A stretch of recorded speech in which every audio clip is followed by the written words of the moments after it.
আমার সমস্ত শ্রোতা বন্ধুরা ও আমার স্নেহের শিক্ষার্থীরা, তোমাদের সবাইকে জানাই আমার টোটাল স্টাডি বাংলা চ্যানেলের পক্ষ থেকে আগাম 23শে জানুয়ারি নেতাজি সুভাষচন্দ্র বসুর জন্মজয়ন্তীর রক্তিম শুভেচ্ছা।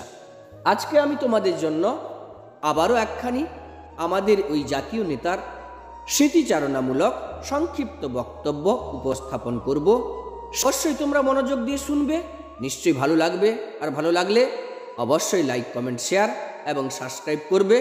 শুরু করছি আমি 23শে জানুয়ারি নেতাজি জন্মজয়ন্তীর একটি সহজ সরল বক্তব্য।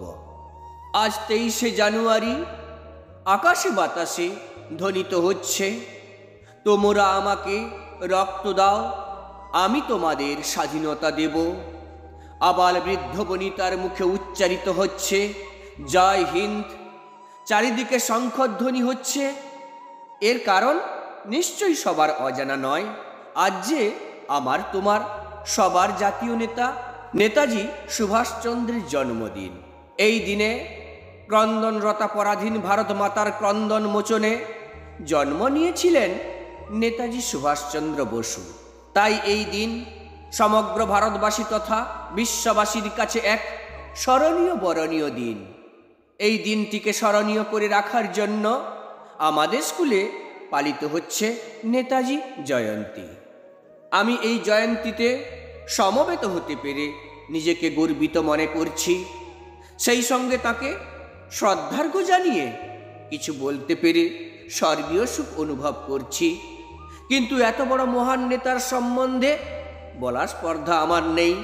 তবু তাঁর সম্বন্ধে কিছু বলে যদি কিছুটা পুণ্য সঞ্চয় করতে পারি, তাই সবার প্রথমে আমাদের সবার প্রিয় তরুণের প্রাণভোমরা নেতাজির আবক্ষ মূর্তির চরণ পদ্মে প্রণাম জানাই।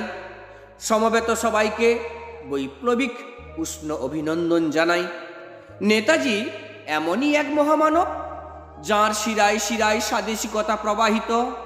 তাই তো দেশবন্ধুর হাত ধরে রাজনীতিতে পদার্পণ করে দ্রুততার সঙ্গে তিনি জাতীয় নেতাতে উন্নীত হন। কলকাতার মেয়র থেকে শুরু করে জাতীয় কংগ্রেসের সভাপতি হন। কিন্তু মহাত্মা গান্ধীর সঙ্গে মতবিরোধ হওয়ায় তিনি জাতীয় কংগ্রেস ত্যাগ করেন এবং ফরওয়ার্ড ব্লক দল গঠন করেন। তাই তো বিশ্বকবি কবিতার ভাষায় লিখেছেন, বাঙালি কবি আমি বাংলাদেশের হয়ে, তোমাকে দেশনায়কের পদে বরণ করি।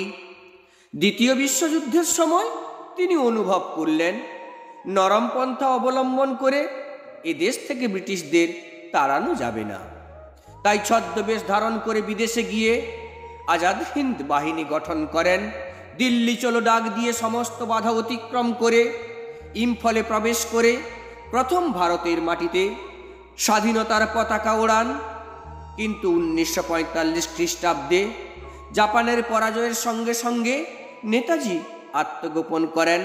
প্রচার হলো বিমান দুর্ঘটনায় তিনি মারা গেছেন। নেতাজি কিন্তু আর ঘরে ফিরে এলেন না। তাকে ঘিরে ঘনীভূত হতে থাকলো নানা রহস্য। তিনি জন্ম মৃত্যুর ঊর্ধ্বে, তিনি অমর, তিনি চিরতারুণ্যের প্রতীক। পৃথিবীর ইতিহাসে তিনি একমাত্র ব্যক্তি যার জন্মদিন আছে অথচ মৃত্যুদিন নেই। দেশপ্রেম যেমন অমর, তিনিও ঠিক তাই।